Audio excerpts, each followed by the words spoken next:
Now on Denver 7 News, new concerns after an RV camp moves into a quiet Denver neighborhood. There's open buckets of feces, there's loud music playing, more people starting to congregate in the park sleeping at night, making it a place that doesn't feel safe for families. As neighbors beg the city to take action, we're taking an in-depth look at what Denver's doing to solve the problem. It will be prosecuted as a hate crime.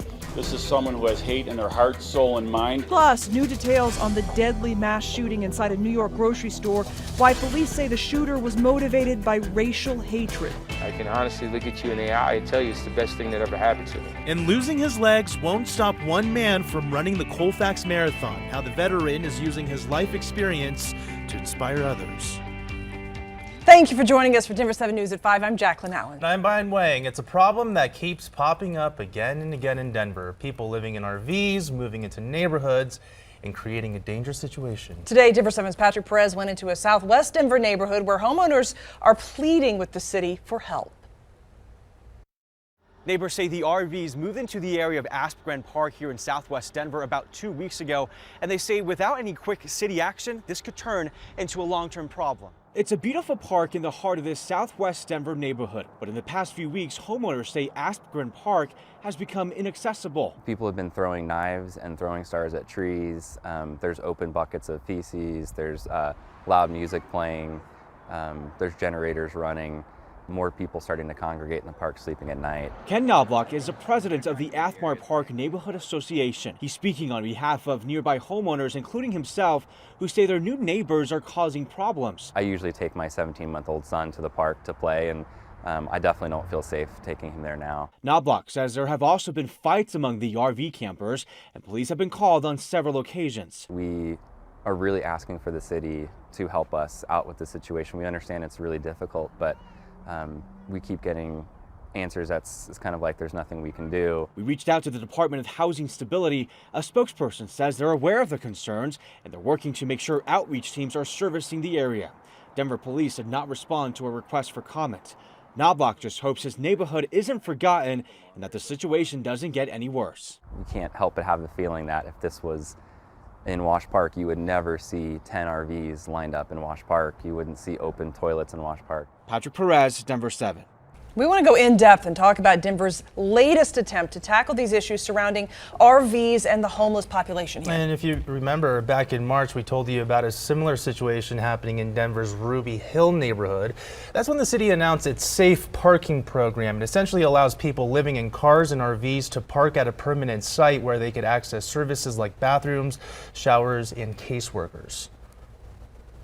It typically leverages a temporary site and gives people a safe place to park their vehicles, but also a platform from which people can engage in services and support. Right now, the city is still seeking proposals from groups interested in operating the site. And Denver is also working to help those living directly on the streets. Just last month, the city announced it will spend nearly $40 million to build new housing for the homeless and to support current shelters in the city. The Volunteer of America Family Motel will serve families and veterans experiencing homelessness. This facility is about to get 52 additional beds as part of a $12.2 million reconstruction project.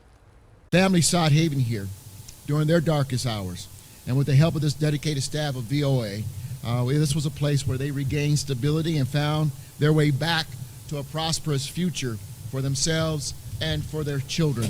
This is the first time in 45 years Denver has used bond funding for projects to support homelessness. The city's only using that money due to the RISE bond initiative approved last year by voters.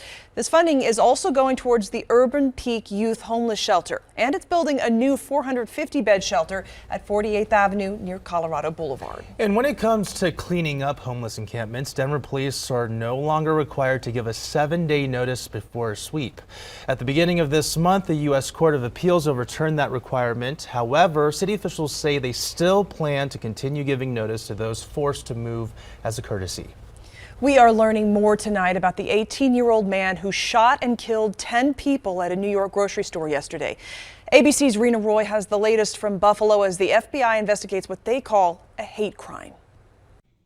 The horrific scene unfolding Saturday afternoon in Buffalo, New York. 10 people shot and killed, 3 others injured after a gunman opened fire at this Tops Friendly Market. That this is an absolute racist hate crime. It will be prosecuted as a hate crime. This is someone who has hate in their heart, soul, and mind. Among those killed, 32-year-old Roberta Drury, a regular at Tops Market, and 86-year-old Ruth Whitfield, who stopped for groceries on her way home from visiting her husband in a nursing home. The suspect, 18-year-old Peyton Gendron, arraigned Saturday on one count of first-degree murder and ordered held without bail. According to law enforcement, he traveled more than 3 hours from Conklin, New York, to carry out the attack in this predominantly black neighborhood. Police say the suspect was wearing body armor and a tactical helmet, shooting 4 people in the parking lot before entering the store. We're going to need some officers inside the Tops because we have numerous bodies. Officers responded to the scene within 1 minute, quickly taking the suspect into custody. This individual came here with the expressed purpose of taking as many black lives as he possibly could. So the Buffalo police saved a lot of lives. This attack comes as racially motivated gun violence incidents are taking place in more black and brown communities. What do you say to people of color in this state? We're going to use everything in our resources to protect you, because this is not just happening in our state. This is a national and a global phenomenon where people are subscribing to hatred, philosophies, and doctrines. Out of an abundance of caution, the NYPD has now stepped up patrols at predominantly black churches in New York City. And this is all part of a larger concern from law enforcement across the country who have been increasingly warning about so-called lone wolf killers. Rena Roy, ABC News, Buffalo, New York. Still just so unbelievable. Certainly our thoughts are with the victim families and the entire community. All right, crews are still working to put out several wildfires across the state. The Hyde Park fire continues to burn more than 1,100 acres west of Cripple Creek. The fire started Thursday and more than 100 people have been evacuated. As of right now, only 10% containment with that fire there. The Ute Pass fire in Durango has scorched about 30 acres. It's currently 50% contained. No word yet on what sparked the fire.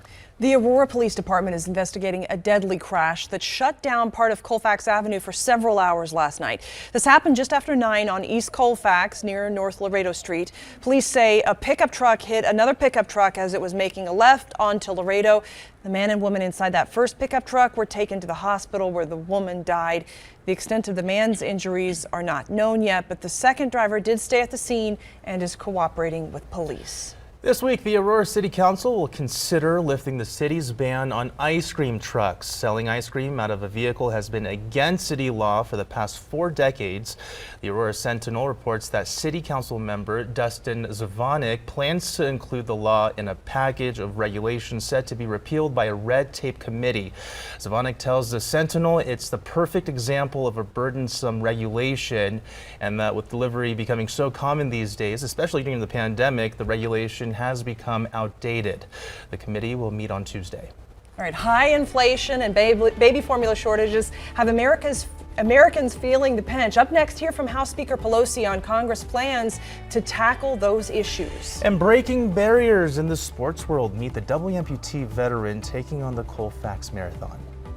I'm meteorologist Stacey Donaldson. Beautiful weather here across Colorado today. We're sitting at 75 degrees right now with some 80s down into the southeastern part of our state, and it's about to become much warmer. We'll talk about the 7-day forecast in just a few minutes.